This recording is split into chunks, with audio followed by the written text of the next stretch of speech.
Goku stirred awake and slowly opened his eyes. The ship had woken him up, and outside the viewport, he could see a planet somewhat in the distance, but by the way the ship was keeping course, he knew that where they were headed. He looked down in his arms to see Frieza still sleeping soundly with his tail wrapped around Goku's leg and arms wrapped around his chest and head buried in the crook of his neck. "Frieza," Goku said lightly, alerting the prince. "Are we there, Goku?" "Yes, looks like we are going to be there in a while. I can see it from here." Frieza looked to his side and stared out the viewport at the planet in the distance they were approaching. "The ship is in its approach phase. It allows for the Saiyans to wake before doing a flyby and then landing." Goku was quite surprised by that bit of info. "I thought you didn't know anything about these ships." Frieza just shrugged. I just saw how the Saiyans used them after all they created them." The prince froze. Maybe it's not such a good idea to keep speaking about the Saiyans. And then he mentally promised himself to shut his mouth. He had no idea if this sweet, caring nature of the Saiyan could just disappear and be replaced by that hateful gaze that struck fear into his core. Whatever happened, he knew he wanted this Saiyan. No, he wanted Goku as he was now, and he could see, even if confused and seemingly conflicted at times, that Goku wanted the same. After all, he had promised to take care of him. The planet drew closer and closer, but they paid it no mind, choosing to focus on what they had to do now that they were awake. "How long do you think we have been sleeping, Frieza?" The ice djinn twisted in his grasp and looked at the gauges. "A few solar cycles. Quite a while." Goku nodded his head. That wasn't the answer he was looking for, but it would do for now. The planet drew closer, and the ship started shaking a bit. "We must be hitting the atmosphere. Probably landing soon." Goku looked back at Frieza, who had turned back into him, bracing himself around the Saiyan. "I always found the way the Saiyans landed in these things barbaric, always lacked elegance." Frieza froze again. "There goes my big mouth."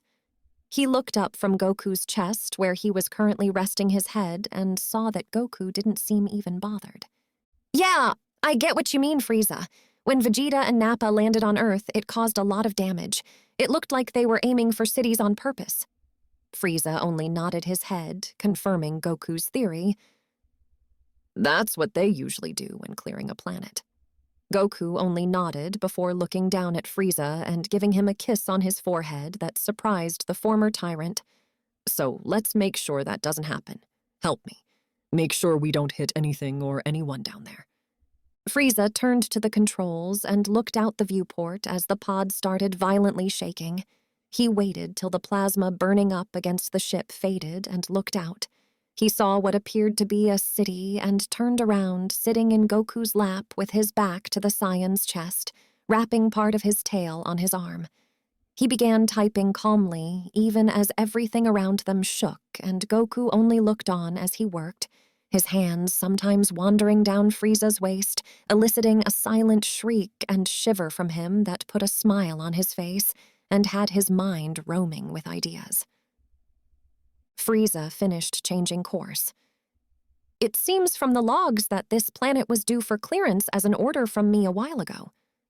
"Are you worried about them knowing who you are?" Frieza just laughed. "Me worrying about them knowing me.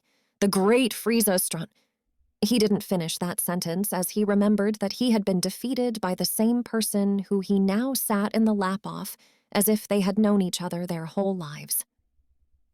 Almost as if sensing the mood, Goku wrapped his two massive arms around him, sensing him stiffen momentarily before he relaxed.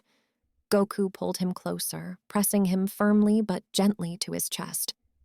"Remember, I'm not going to hurt you. The only reason I ask is that if someone might want to attack you, so I'm ready for it."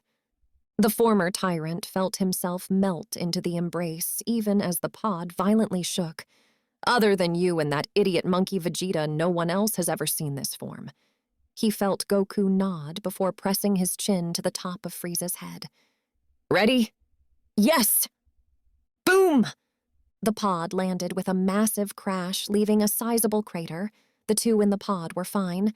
Frieza had even felt Goku momentarily use his power to lessen their impact, even if on Namek they proved he didn't need it. The door to the pod opened as the dust was still swirling, and Frieza didn't know whether to just fly off or wait for Goku to give the go-ahead. The last thing he needed was for him to think he was about to make an attempt to run. "Frieza, are you okay to walk?"